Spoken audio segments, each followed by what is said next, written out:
All right, friends, I am so excited for who we have back on the show today.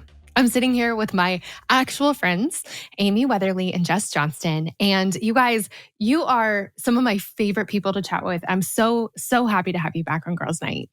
Thank you so much. I was so excited to see that we were scheduled again. I was very excited to talk. It's so fun. That was so nice. Thank you. You guys are doing such good work. I want to hear, for women who haven't gotten to meet you yet, we will link to your previous episode in the show notes, but tell us who you are, what you do, and a fun fact about yourself. I am Jess Johnston, and I have 4 kids, 2 boys, 16, 14, 2 girls, 12 and 10. Amy and I write about all things friendship together, and I'm trying to think of a fun fact. I have a new puppy, which is currently rolling around on the bed next to me, and that is giving me a whole lot of life right now. I'm obsessed with What kind of puppy is that? He is, he's a mutt, but he is half Saint Bernard and half Golden Retriever, and he is all precious. My kids are like making fun of me for being as obsessed with him as I am, but it's okay. I receive it. He's a Saint Retriever. He's a saint. Apparently, they're called Golden Saints. Like they have an actual that's name. better. Isn't that Golden Saint? Cool? Yeah. I wish I'd come up with that. Right? That is so cute. Here for the puppy content. Amy, what about you? Well, my name is Amy Weatherly. I live in Texas. Something interesting about me. I'm such a boring person. I just don't even know.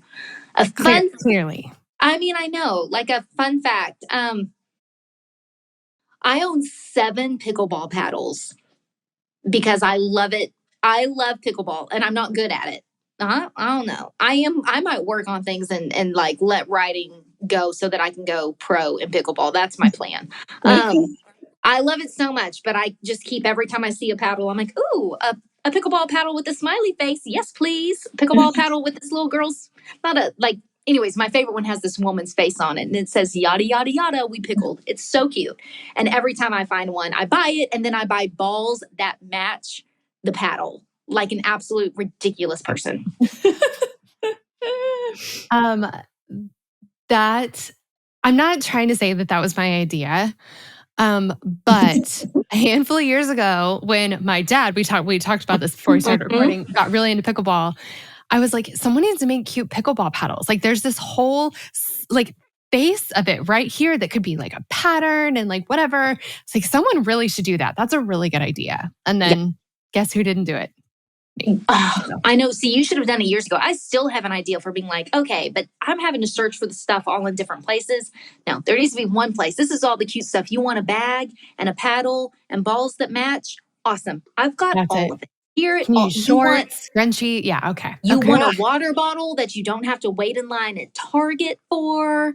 Awesome. Here's a great water bottle that will match all your stuff. Sold. That Stanley Cup trend. Are y'all on it?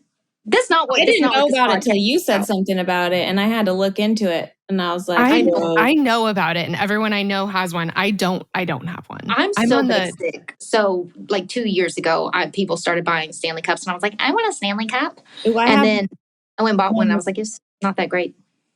Mine's not a Stanley, but I have the same color as you, Stephanie, it looks like. Mm-hmm. Cheers. Okay, so I want to hear, you guys have a new book that's coming out, maybe out this week, depending on when this episode comes out. And I'm so obsessed with the title and the subtitle for it. So I'm going to read it. So it's called Here for It, The Good, the Bad, and the Queso.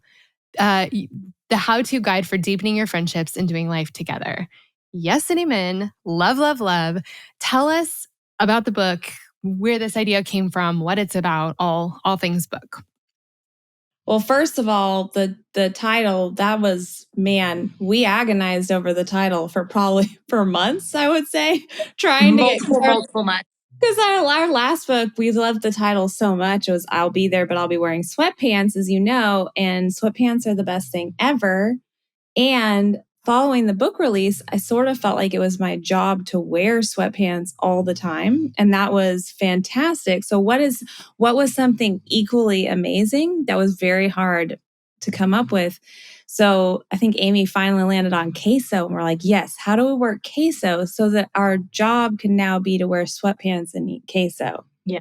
We came up with a million different options, this and this and this. Yeah. And there was one we had landed on a title, and I was like, I was being people pleasing. I was like, yeah, okay, that's fine. That's good. And then finally I was like, I called Jess and I was like, Jess, I can't do that title. It's not as good as I'll be there, but I'll be wearing sweatpants. We can do better. I know we can do better. So I called the publisher and the editor and like, we got to scratch that title. Give us a week. We will come up with something phenomenal. And really, Jess, I got to give Jess a lot of credit on here for it. The good, the bad, and the queso. She came up with a lot of that. Titles are just there normal. Amy's usually the name person, so I do feel kind of proud that I contributed. But so this book is, I feel like our first book really scratched the surface talking about friendship, and then this one we really dive even deeper, especially into the harder topics like friend breakups, things like that. Mm-hmm. We've been through friend breakups. I'm sure we're the only ones in the history of the world that have ever gone through difficult seasons in friendship. We felt like it was really a topic that needed to be talked about more. I would say that was one of the biggest questions that we got a lot on our first book was, okay, but how do I know when it's time to walk away from a friendship? How do I walk through the grief of a friend breakup? And there's a lot more in there too, but that is one of the things that we dive into. Yeah. I would say I'll be there, but I'll be wearing sweatpants was very like these big, broad topics, really important. But this book, it is a lot more specific. We're a lot more, if you're one that you're like, I want you to tell me exactly how. We kind of get a little more, I would say, nitty gritty in the details of this one. Like it's 21 chapters. So we were really like, listen, we want to write about all of it. We're gonna, let's leave no stone unturned. Let's try to uncover all of these topics and let's get it done in a hopefully very vulnerable, good, easy, digestible way. I love that. Because you guys already mentioned friend breakups, I feel like let's start there. Friend breakups are hard because with like a romantic relationship that everyone picks one person. So you know that like, if it's not this person, it's going to be someone else. There's going to have to be some sort of split. Like, you know it, you see it coming, or you know it's a possibility. There are resources for it.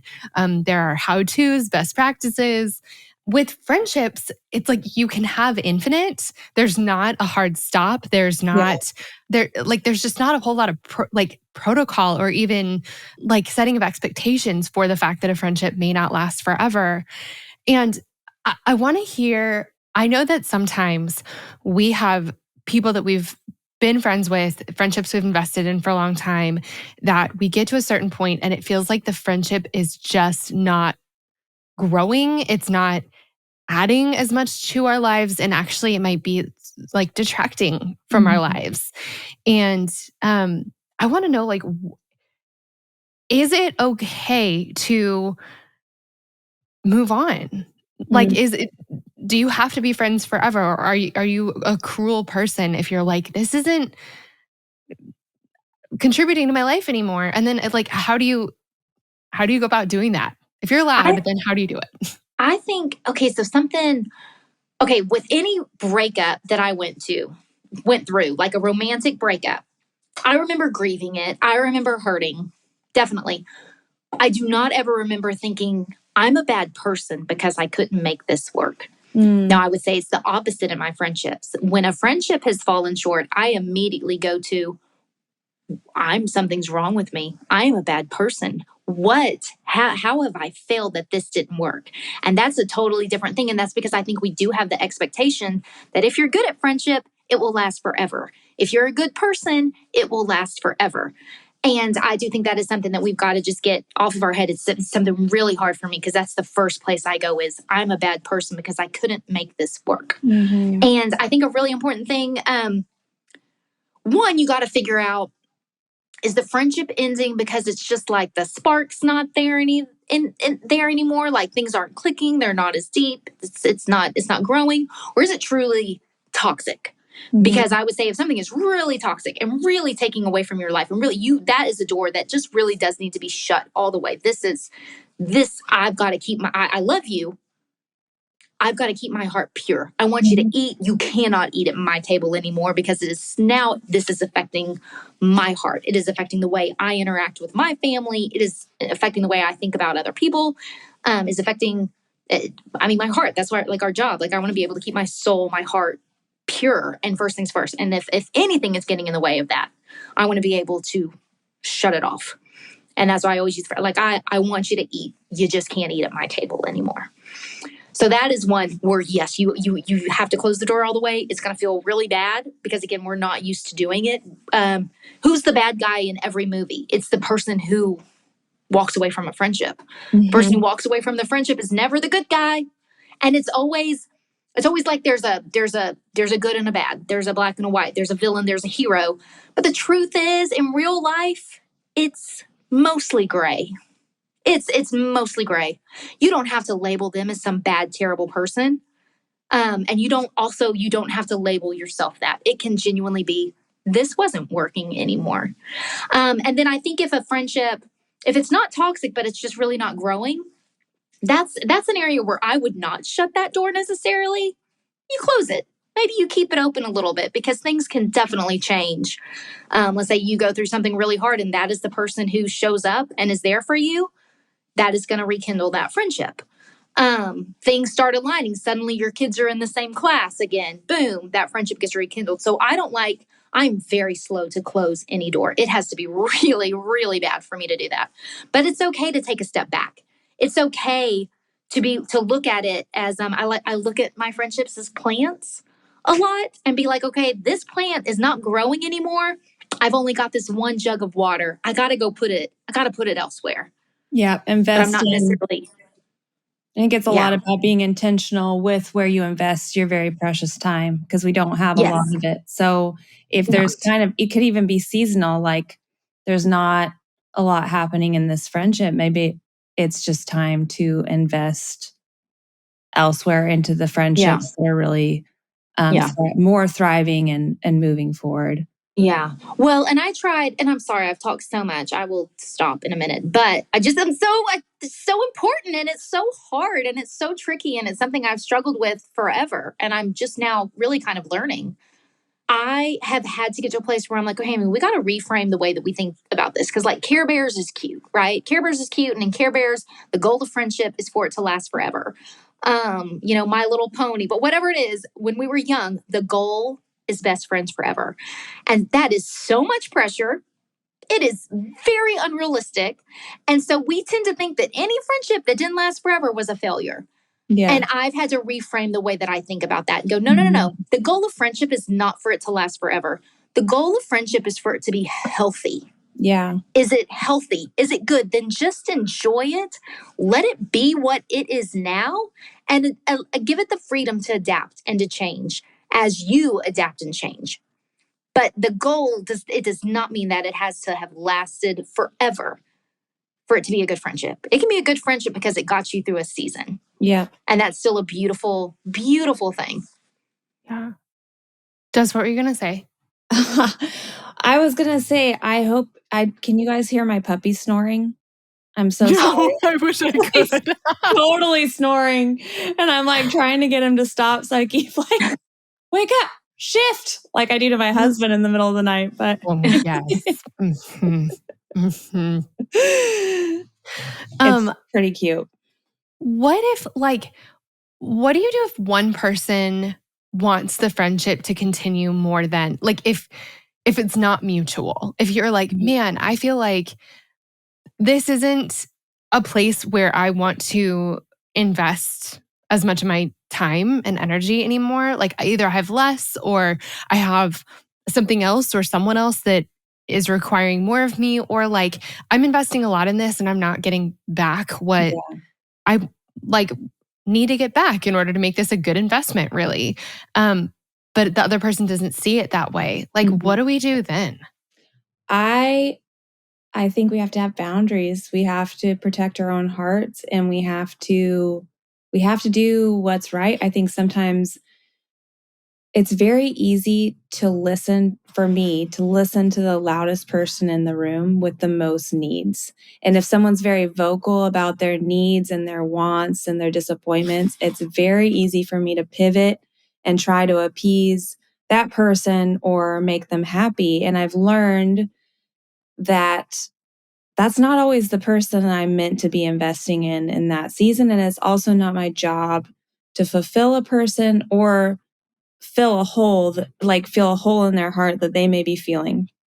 I would say boundaries and just continuing to be intentional about where you're investing and not feel bad about that. And then sometimes I have had conversations with friends who I love, but I am just in a really busy season right now, and I don't have a lot of time I don't have a lot to give right now, and I'm sorry, but just kind of leave it at that. Because we all have limited time, and we have to decide who we're going to invest into and make time for. Does that answer your question? Mm-hmm. It doesn't make it easy. No. Oh it's gosh. really hard. No, it is. I think too, it's about if you are giving a lot to a friendship, a lot, and you are not getting as much back, and this person kind of made it clear, I don't have the capacity for this right now. This is not where I want to be giving. You're really not honoring yourself because you have needs and wants that are not being fulfilled there. So you're not honoring yourself. And then on the flip side, I think if you can tell someone is wanting more from you than you are capable of giving, you're not honoring them by stringing them along. Like, I think that in my head, I think that's the nice thing to do, is to respond to every text. And the nice thing to do is to kind of play the polite game with them. But is that really? Because they're trying to build a friendship and you're not. That's not where you're at. So you're really not honoring them either. Is that really, that's the polite thing to do, but is that the good thing to do? Is that the right thing to do? And again, kind of reframing that of being like, no, they deserve to find their people. They deserve someone who can fill their cup. It's just not me. I actually had a good friend who I adore move to the area. This is a little bit different of a situation, and we've been really close in the past. She's moving to the area, and I got scared because my life is very full and I was dealing with some personal stuff. And so I just started worrying that she was going to be disappointed that I was already kind of maxed out in a lot of ways. And so I started getting kind of scared that what if she shows up, and I hate disappointing people. Like I want to put everyone I love in a bubble, and I want them to never be disappointed. It's just like a big thing for me. And I really don't like being a disappointment either, obviously. But I decided to have an honest conversation, and I have been very grateful often that I had that conversation. And I just told her, I just explained the season that I'm in and what I'm going through. And I just told her that I was scared that I was going to disappoint her because I didn't have a lot to give in this season. And I've been really maxed out and busy, and I adore her, but I was scared I was going to disappoint her. And we had this great conversation where she's like, I don't have expectations of you. I know, like, I've changed too in the last years, and I have stuff going on. And I just want you to know that's not what I'm expecting. And we'll figure it out. But there's been so many times where I would naturally feel guilty that I'm not, like, this loyalty thing. I haven't reached out more. I should have done more, or I should be doing more, where I can fall back on that and be like, no, she knows that I love her and that this is the season I'm in, and that's okay. Are you guys Enneagram people? Oh, yes. We are obsessed. Jess, what are you? I'm a 7. You are? Yeah.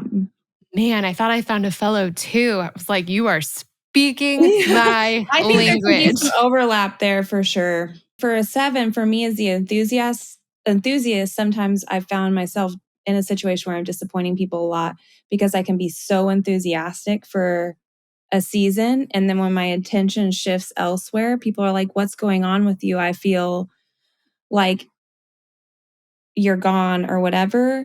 And the truth is, a lot of times I was overly enthusiastic and doing all of the work and all of the friendship. And then when I shifted, there wasn't really anything left. This is not about the friendship I was talking about, but that's something I can often find myself in a situation with friendships. Yeah, that makes sense. Amy, what are you? What Enneagram are you? I'm a 9. Dude, I Right. knew that one was going to surprise. Did that surprise you or no? I think maybe, yeah, I think a little bit. Yeah, like I would not. When I first met Amy, now I totally see it. But when I first met Amy, I was guessing like a 7 or a 3 because she's so bubbly. And I'm married to a 9, and he's not quite as bubbly as Amy. Yeah, I'm a social 9, so I'm kind of a weird 9. But I thought I was a 2 because I was like, no, I love people so much. I love people. I love them, which is true. I do have a genuine just kind of fascination with people. But I also realized, I mean, it's not so much that you love people. The way you function is literally making sure nobody's mad at you. That drives a lot of what I do. It's like, just don't be mad at me. Just don't be mad at me. Honestly, same. But I think for me, it's more like, as long as I know you love me, like I'm okay. Yeah. You know, it's. So I don't even know if I need people to love me. I just don't be mad at me. Let's just be cool. Can it all just be cool? I would imagine that being in a 2, you could find yourself in that situation a lot where you are overextending yourself and then wondering if it's reciprocal. I mean, it's especially for a 2, I feel like it would be very healthy to take a step back and be like, where am I investing what I have to give? Because you're so naturally generous and giving and loving. Well, thank you.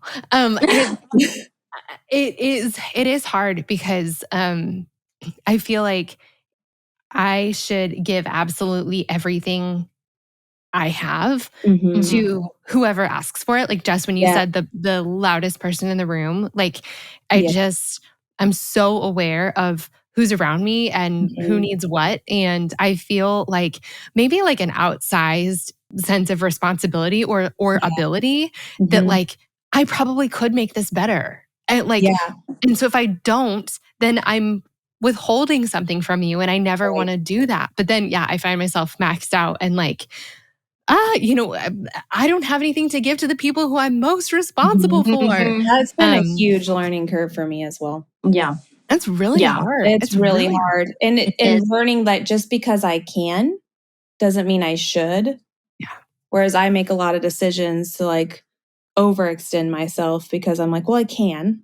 I think that could be a woman thing partly where we're just like, yeah, I can do that. I can handle that. I can keep on feeding everyone while I'm deathly ill. And like we just kind of push ourselves to this max. Yeah. It's not healthy. I used to get in trouble with my calendar. Like when you said being like overly enthusiastic about something, I went through like a couple of years where I was learning so much about boundaries and people pleasing and like unwinding some of these things that are just like baked into me. And one of the things was my calendar. And I would say like, yeah, we could totally do that. And it would usually come up with like trips. It would be like, a girls' weekend or like a weekend away or go home to visit or, just different things like that. And I would want to say yes because I want to make you happy and I want to connect with you and I want to see you. But then I would realize, oh my gosh, I have overextended not only myself, but like my family. And like when you're saying yes to one thing, you're saying no to something else. And so I'd be saying no to something that was actually more my responsibility or more important. And I just, one of my best friends told me that having no plans on a weekend is still having plans. So like, even if you need to like mark it out on your calendar, like my plan is to have no plans. Like that's a plan. And that also can be an honest way you answer people. Like if you're needing to pull back from friendships, respect your time, respect your needs. You don't have to go into like, well, I'm not really enjoying you right now. So, but like, I'm sorry, I have plans. Yeah. To Yes. sit on my bed and watch Well, a movie, Yes. Yeah. And Yeah. I think so too. It's so good to know because I am, listen, I love being at home. So I like the thought of, I'm like, oh no, not that many people want to take a trip with me or ask me to go out because they probably know I'm not going to. Or maybe I'm just not getting invited. I don't know. I don't know. But there's something I am very people pleasing. Extremely, I feel guilty 99% of the time for nonsense. I mean, I'll feel guilty for absolute nonsense. And one of the things that kind of changed my mind is my husband as a joke. I think he was half joking. I said something about being a people pleaser. And so I felt like I had to say yes. And he goes, he's like, you're a people pleaser to everyone except for me. You don't mind telling me no. You don't mind turning me down. You don't mind not being here. And I was like, you know what? No. That's true. Because I know that you're not going to get mad at me. So I don't work to gain that from you. Mm-hmm. I don't work for that. You're right. And I kind of changed the way that I thought of a people pleaser, of just the same thing of like, okay, but who are you pleasing? And when you please these, who are you disappointing? Because I don't want my kids to say that I don't want my kids to be like, yeah, she was a great friend, but she wasn't here for us. Yeah, she was, everybody in town loved her, but we didn't see her very often. She didn't serve us. So I'm like, learn how to turn the people pleasing. It's still people pleasing. It's just pleasing the right people. I want to please the right people. That is so big. That was a game changer. I had a friend, that was a huge learning curve for me. I had a friend a long time ago. There was just always drama and really big needs, and there was always a crisis. And I was really focused on helping her for about 6 months. She was living with us. I was just very, very invested, and things kind of fell apart. I found out that everything was not as it seemed. There was a lot of lying and not truth telling and stuff. It was a complicated thing, but the thing that broke my heart was that I realized how unfocused I'd been on my kids and my husband, because I had just like, well, she has crisis. I have to be there. That has to be her crisis, needs to be my crisis. This is the most important thing. And without even realizing it, I had been focused on that. And that is the thing I probably cried about the most after that, was just realizing, like, the friendship breakup was very difficult, but also just realizing where my focus had gone. Yeah. Well, and realizing too, someone like that who has a lot of needs, not who has a lot of needs, but who it's more than a season. Yeah. This is not a seasonal need. This is who you are as a person. Mm-hmm. I think that's the like that's an unwanted, the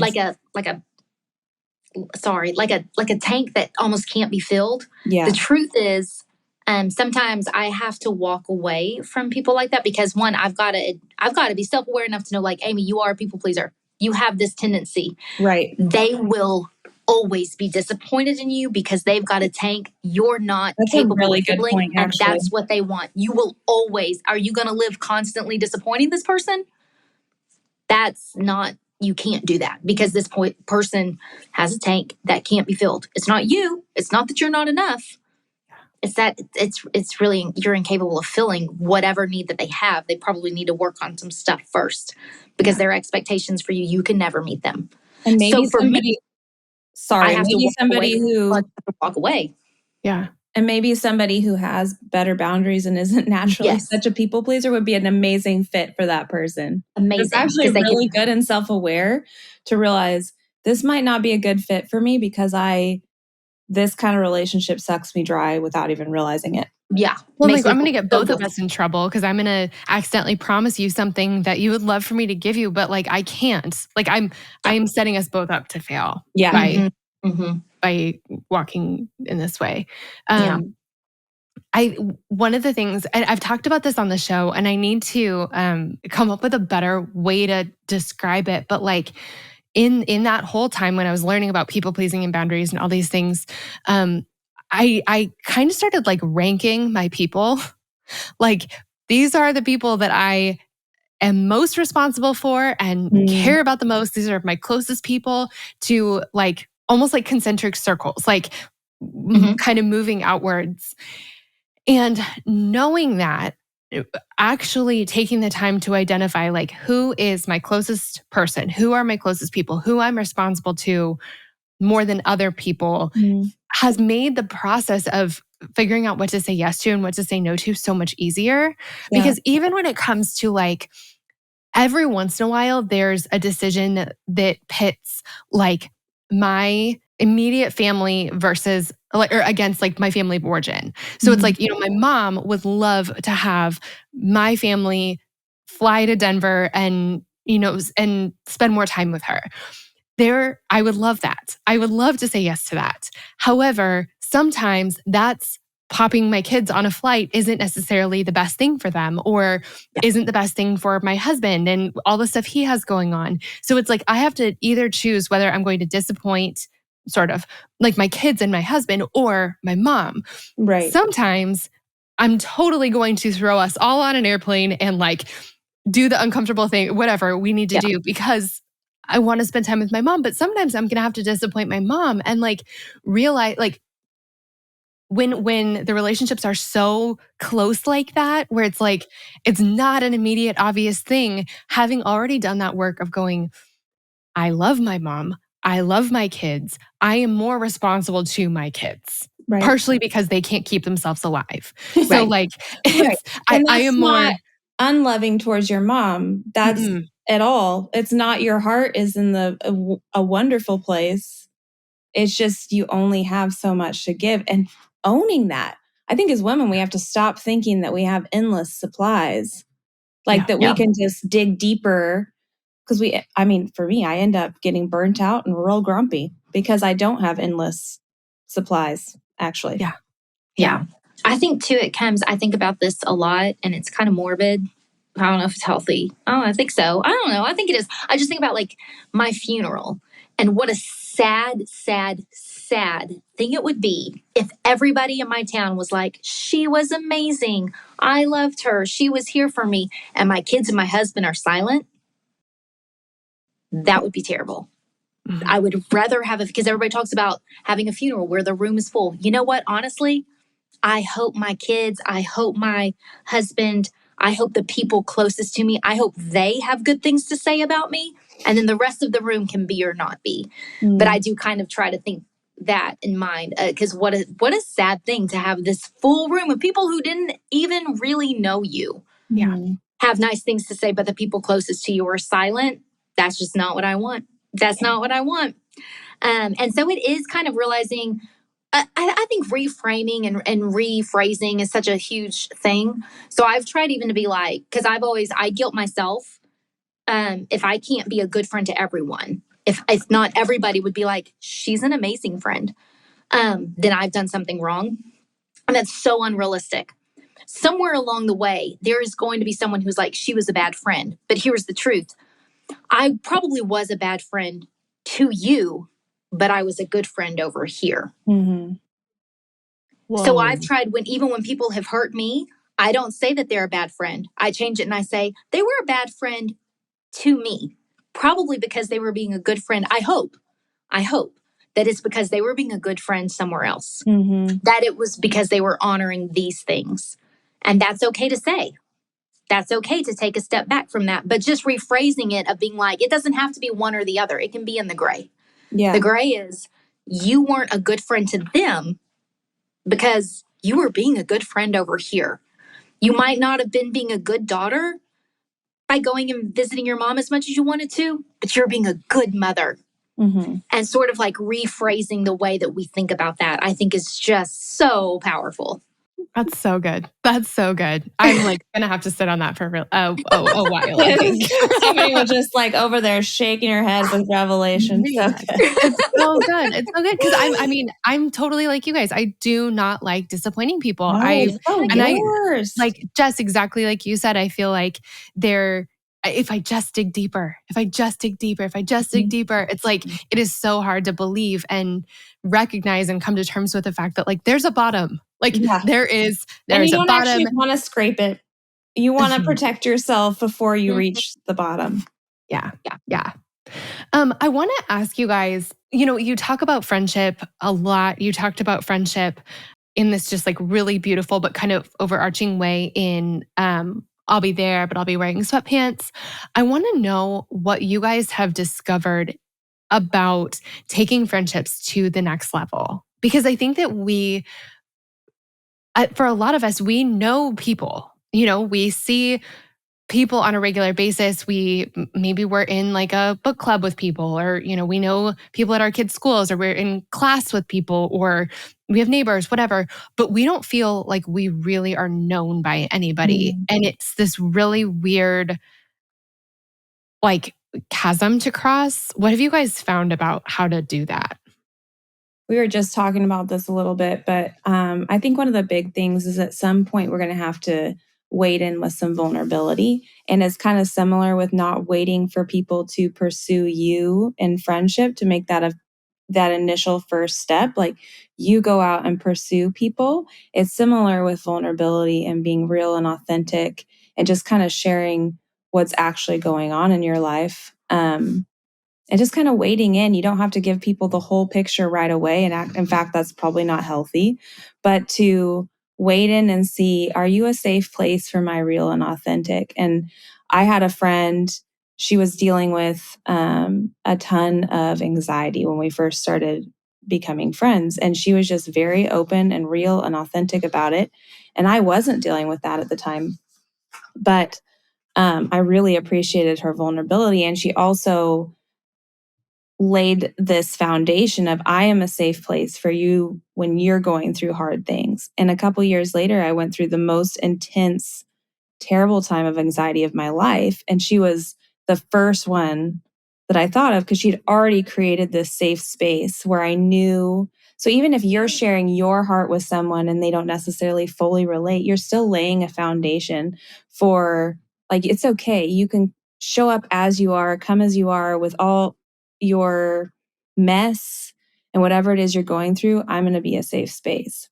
So I think that is a big deal. And honestly, for me, I think I need to really go deeper. I have to have some one-on-one time at some point, like some more intentional conversation. And some friends are great for that. And some friends, you might do that and be like, you know what? We're good in a group. Like, this maybe is not going to go to the depth that I wanted it to, but I need that one-on-one time to really start to feel close to someone. Yeah, I like that. It's like you just acts of bravery. That's why every friendship starts with an act of bravery. Every friendship continues because somewhere someone was brave enough to say, hey, do you want to go to coffee? Hey, can I get your phone number? Hey, do you want to, I don't know. I mean, when you start talking and reaching out, and it is, everybody expects it overnight, but it is brick by brick by brick by brick. You know, one of my closest friendships, it took me, she had been through some hard stuff, and she's just someone who, her walls don't come down easily. My walls kind of do. My walls come down way too easily. Like, Lord have mercy. Like, I'm way, way, way too probably far the other way. Like, I will way too far the other way. And it took me a long time to really be like, okay, no, listen, I'm not going anywhere. I'm not going anywhere. Do you want to go to Target together? Do you want to do this together? Hey, you're sick. I dropped off something on your front porch. But the bravery of showing up and just like building it little by little by little and being okay with it taking time. Because it takes a lot of time to feel close to someone, and we expect it right away, especially in today's society. We are Amazon Prime people. We are instant people. It's supposed to be. And because we hear this all the time. Oh, if it's a good friendship, you'll know right away. You won't have to work on it. No, that's insane. No, it won't. I didn't, my husband, our first date was, our second date was better. Actually, that's not true. Our second date was also pretty bad. I don't even, it's a funny story. That's a funny story. Third date was pretty good. And it built little by little by little. And I think we need to realize it's just relationships aren't instant because we're people and we've all been rejected and we've all been hurt and we've all got these insecurities. And I think deep down, so many of us pull away because we're terrified of being hurt. Because the truth is, a shallow friendship, you're not ever going to really get hurt in that. Even if they leave you, it wasn't that deep. True. They didn't really know you. There wasn't really a belonging there. The really vulnerable part, the scary part comes when you do get close to somebody because that person has all the power to hurt you in a very deep way. It's still worth it though. It is risky to enter into a deep friendship. That there's no guarantee that it's going to last. You have not made a vow with this person. You have not exchanged things that like, till death do us part, we're going to work on this forever. A friendship is one where people can come and people can go pretty easily. There's a lot of trust there. And there's never a guarantee that they're going to stay, no matter how much time you've spent together, how much you've shared. And that is terrifying, but it's still worth it. It's still worth it. It is risky. It is risky. But like I said, we need to get to where we're less afraid of a friendship not lasting forever. And we're more intent on like, how can I make this healthy now? What can I do to make this healthy in this moment? And if we can focus on that and then just let things happen as they do. I think too, it goes back to what we were talking about before with being okay with some friendships. Like this isn't something I'm going to invest in or I should invest in more, that I need to shift my focus. I think being intentional and choosing one person or two people or maybe max 3 people that you're like, these are people I want to go deeper with. If you try and include every single person that you know in that won't really work. But you kind of have to be intentional to go deeper. Yeah. And it's okay to, I think, almost categorize your friendships to know, like, accept things as they are. Like, I've got people that like, man, there are people that like, when I hang out with them, I really enjoy them. I like them. We, like the same kind of music and we dance and we can talk about early 2000s NSYNC, Backstreet Boys stuff. But that's not a place where I'm going deep. And you just kind of almost have to accept and categorize, like, that's my fun friend. That's a fun thing that we have. I'm not talking to them about, my parents being sick or my kid struggling in this. That's not what we do there, Yeah. And I think that's okay to kind of accept it as it is, enjoy it for what it is, not push it to be more, but be like, okay, now I do want some depth. Where can I find that? Who can I find that with? I think too, like, I'm glad you said that. I think that our friendships serve different purposes also. And we have different kinds of depth with different friends. So it's like your parents being sick, you probably would talk to a friend who has also struggled, like whose parents have also struggled with their health. They may not be the person who you talk to about what your kid is struggling with because they don't have context for that. Or maybe they have something in their own life that would prevent them from being able to like really get into that with you. And so I feel like there's different levels of vulnerability or different categories of vulnerability, even within our friendships, of who your go-to people are going to be for different things. I wanted to ask you guys, there's this moment where we're like, okay, if we're going to get vulnerable, if we're going to get closer, I have to, commit an act of bravery. So, someone says like, how are you doing? And you say, you know what? I am having a really hard day. My insecurity is just like raging today about XYZ. And then you like sit there. And I feel like that moment before they respond lasts like 2 years. Yeah. It's like just all of a sudden time stops and you're just sitting there going like, what are you going to say? What are some, and I think that the fear of that moment, it's like a millisecond, but even the fear of that moment, I think, is what keeps us from being vulnerable in the first place, because we're like, what are they thinking in that moment? They're thinking, wow, you're a mess. Wow, that's embarrassing. Like, oh my gosh, you don't have it all together. I do, blah, blah, blah.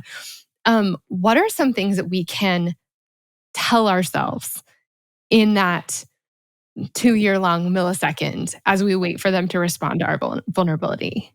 I often remind myself of my friend that I was talking about who was super vulnerable about her anxiety, and I didn't really have context for it at that point. I hope I felt like a safe place. But sometimes if someone just kind of like, even if they react kind of poorly, I'm like, it's okay. They now know I'm a safe space to talk about real things. They now know that if they're having a really insecure day, I'm a safe space. And I just leave that as the thing that I just accomplished, if that makes sense. And then I realize, maybe they're not the person that I talk to about this kind of thing. But that helps me a lot, thinking of it in this way. Yeah. I remind myself, because I do that sort of stuff all the time. Like I can be really awkward and like just say stuff. And I just always remind myself, because I'll walk away and be like, what did you say? But I just remind myself, and I use this phrase all the time. It's like, I'd rather be weird than rude. Mm-hmm. I'd rather be weird than dishonest. I'd rather be weird than not myself. And so like, because I think we're all scared of being rejected. We're all scared of being left out. We're scared of being the outsider. And I could get into, I have a philosophy on why that is. And it's because we are deep down, we still crave for that village and we need each other. And so we're scared that we're not going to survive without that. But it's okay if you're weird. You will actually survive, because the right people honestly are going to breathe easier because you were kind of awkward. Yeah. They're going to be like, oh, me too. Yes. Me too. The wrong ones, you are probably going to be excluded from them. That's fine. That's fine. You don't want to belong everywhere. You want to belong somewhere. Yeah. But if you belong everywhere, that probably means that you're not being very authentic. Mm. Does that make sense? Yeah. If you belong everywhere, you're probably really lonely. If you belong everywhere, you're probably really lonely, because you have not gone, like, a friend to all is a friend to none. You've got no depth there. Mm-hmm. So that's why I use the phrase. Anytime I say something weird and I walk away and I was like, well, that was strange. And I was like, oh, well, I'd rather be weird than rude. And then I laugh and I go on about my business of being awkward. Yes. I think that's I need to like think of a way to phrase it, but mine's usually like, I'd rather have that person know, like, I'd rather have that person feel comfortable, or I'd rather have that person know that I care about them, or I'd rather have that person feel included or whatever. Like, I think that over the years, as I've gotten more comfortable in my own skin and socially, and like, I'm more comfortable being like falling on the sword, Yeah. So it's like, well, yes, like maybe they didn't want to sit with me and they thought it was weird that I asked, but at least they didn't feel left out. Like I'd rather fall on the sword than have someone feel left out or exactly. Yeah. Like, you're caring, and that's not so bad. Totally. I love that. And I think the more you do it, the more you realize it's not about you. That person might be uncomfortable with their own vulnerability and they're not ready for that. That's okay. You're being you, and that's how you're going to find the people that you're going to connect with ultimately, is by being you, and then finding a safe space and finding someone that is like, yes, I like you. That's how we find them, is by being ourselves. Yeah. One of the things that my husband does with me when I'm worrying about things is he asks me like, and then what? And then what? And then what? I want to like play that for a second if we can, because really it's like worst case scenario. We're going, if I put myself out there, the question is, okay, but then what? Like that, then what happens? What are we actually risking? And is it really that bad? Do you know what I'm saying, Jess? Oh yeah, totally. What do you think? Like what is on the line? Is anything on the line? Right. No. What's the worst thing that can happen? We're rejected. We're going to live still. There's a lot of people out there that we can still connect with. I think we get so stuck on that one fear, and we don't even realize it. Yeah. Yeah. Oh man, you guys, I could talk to you for a bazillion years. You guys are gems. I'm so grateful for the work that you do. I'm so grateful for your vulnerability and your bravery. And I'm so excited about this book. We're going to link to it in the show notes and everywhere. You guys, really, thank you. Thank you for being such good friends to our Girls Night community. Well, thank you so much for having us. Loved it. Yeah. Thank you so much, Stephanie. This was so great. And we talk about rejection in the book, actually. Is a little one of those 21 chapters, because it's so important. We're just all so terrified of it. Yeah. Mm-hmm. But just like Jess said, we're going to make it. Mm-hmm. Yeah. Thanks, guys. Thank you.